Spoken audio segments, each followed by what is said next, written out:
enforcement can investigate them. I mean, how asinine is that? How above the law is that? How ridiculous is that? Everybody else gets audited. Nobody else is above the law but them, this group of plutocrats, this group of polycentric bankers that are setting up this neo-feudal world system. Now, they've taken over our government, both Republicans and Democrats. There's no difference anymore between the two parties. They control both parties. It doesn't matter to them which one wins, because who's ever running for president will be someone they anoint, okay? Whether it's Hillary Clinton or John McCain running for president next year, they're going to be people that are going to do what they want them to do. And the fact of the matter happens to be that you can't win an election unless you have enough money to win. They make sure who gets the money. The most important point is they control both parties. And the public continues to only focus in on the distraction of the left puppet and the right puppet instead of looking at the puppet masters. In fact, more and more of this is coming out. Top Senate Democrats, bankers own the U.S. Congress. Senator Dick Durbin on Chicago radio station last week blurted out an obvious truth about Congress. This is from Salon, that despite being blindly obvious, it is rarely spoken. And, quote, the banks, hard to believe in a time when we're facing a banking crisis, that many of the banks created are still the most powerful lobby on Capitol Hill. And frankly, they own the place. So there is one of the most powerful Democrats in the country, top Senate Democrat, saying bankers own the U.S. Congress. It's true. Let's admit it. Let's stop debating the two puppets they put out in front of us, the liberal puppet, the conservative puppet. And then every time we wake up to one of the puppets, they just replace it with another puppet. Let's look past the puppets to the puppet master above them that's controlling the puppets. That's all Aaron Russo and myself and Ron Paul and so many other people are saying. Let's get back to a culture of liberty versus tyranny, not this left-right diversion. You know, when folks are sick of Obama in 4 to 8 years, they're going to put a Republican in, and they'll put out different rhetoric, but carry out the same operation. Because as the top Senate Democrats said, the bankers own the place, even though they engineered the crisis. And make no mistake, they did engineer it by design.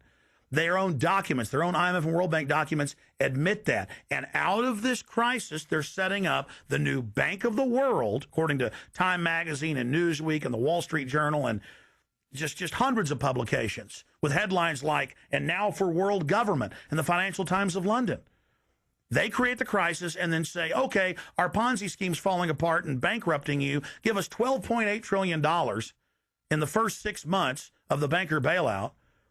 And now they say, we'll set up a Bank of the World you pay your carbon taxes to, and private bankers will rule your life, and we'll pay private greenhouse gas carbon taxes to two firms owned by Al Gore, and this is publicly admitted. I mean, this is how bad the scamming is getting. And we've got to wake up. We've got to say no. We've got to get angry and get in the face of the New World Order. Again, the private offshore bankers own America. They own both parties, but they get you in a rah-rah, Coke versus Pepsi, Redskins versus Cowboys, fight.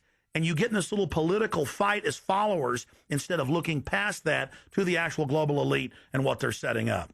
So through these bankers attempting to taking over America, knowing that America was the freest nation in the world, it was necessary for them to take over America, take away our gun rights of freedom to bear arms, and create a country where we become slaves. Because once they take over America, the rest of the world becomes a lot easier for them.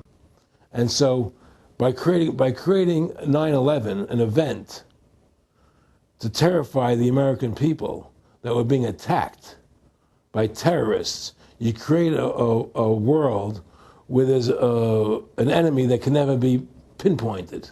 You can never win the battle. It's a 100-year war. It's a never-ending war on terrorism, right? So you're always fighting this war. And through the war on terrorism, which is the 9/11, which is the first lie, then you create the war on terrorism, which is the next lie. Then you create the war in Iraq for weapons of mass destruction, which is the next lie. And it's one lie to the next lie to the next lie. Now it's going to be Iran, the next lie, sending more troops and a surge into Iraq. Think about what Aaron Russo is saying here. The war on terror is a war on the American people and the people of the world. You see, the elites always sell the public on tyranny by attacking a minority that's unliked first, or the outsider. Oh, we're just getting rid of the Bill of Rights and Constitution, having secret arrest and FEMA camps and the Military Commissions Act for foreigners. It's just for them.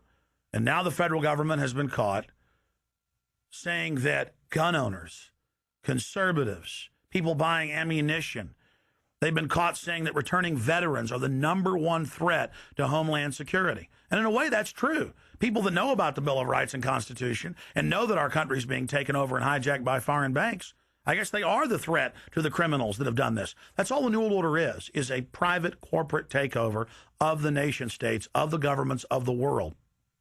And then these private corporations bring in a tyrannical form of neo-feudalism that they call corporatism or fascism. Mussolini said that fascism should properly be called corporatism, and that's what it is. And they create the socialism to get control of the wealth and to control society, and then they pipe the profits to themselves. So they socialize the general public to get control of us, but it's private above us.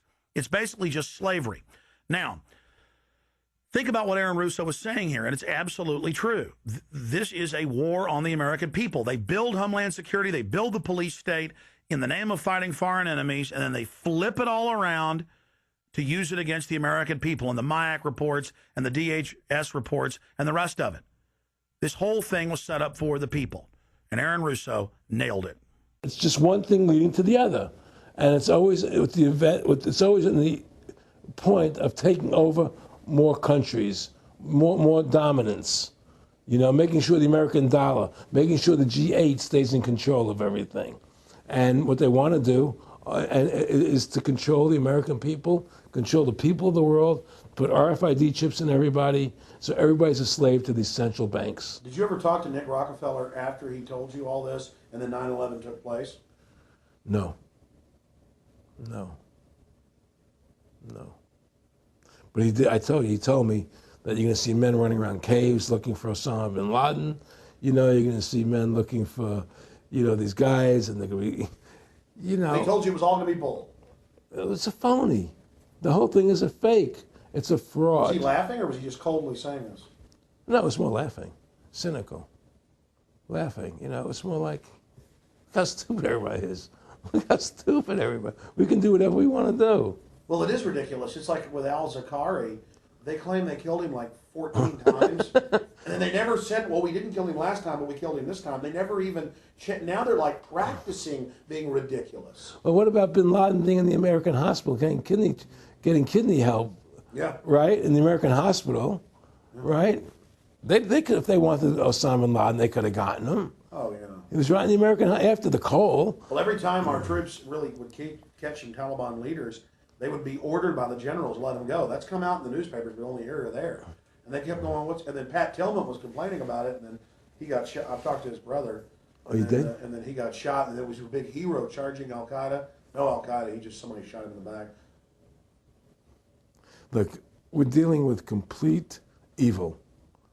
We're dealing with complete evil. And until the American people wake up and say, we don't want this evil in our country anymore, and we want to come back to a country of decency and goodness and integrity and honor, we're going down that road. And that's what it's going to take. It's going to people to stand up and say, we don't want to live in this kind of a world anymore. I believe we should pull all our troops out of Iraq. I believe we should leave other countries alone. Let other countries live their lives the way they choose to. Stop trying to spread democracy around the world, which is the worst form of government there is anyway. Restore our republic to what it's supposed to be, and go back to what the founding fathers gave us, and try and restore that. Restore the republic. Like the point of everything is that we have to mobilize. Each one of us. You and I can't do everything, Alex. You and I may be leaders. We may be out there, and people listen to us, what we have to say, and follow us. But the truth of the matter happens to be, it takes all Americans to stand together, to stand tall, to mobilize and say, we're not going to take this anymore. I'm mad as hell. I'm not going to take it anymore. We're going to stand up and fight the battle. And you and I can't do this alone. We're just leaders of the thing. But other people have to join in with us and stand side by side, shoulder to shoulder, and say, I'm not going to take it anymore. That's what it's going to take to win this effort, and to stop cooperating with the government and with all their rules and regulations, and to wake everybody up, to hand out DVDs of my movie, to hand out DVDs of your movie, to educate everybody to what's going on. Well, if you don't fight the corruption and you don't stand up for what's right in life, you're going to end up being a serf and a slave, and you're leaving your children a world that you wouldn't want to live in yourself. So how can you, in decency, behave that way? You have to stand up for what's right in life. And unless you do that, you're nothing. Well, freedom and liberty is what people really want, and it's time to stop the duplicity of the government from lying to us. You see, many people know the truth of what's happening in this country. They know the truth, like the numbers you gave about 9/11.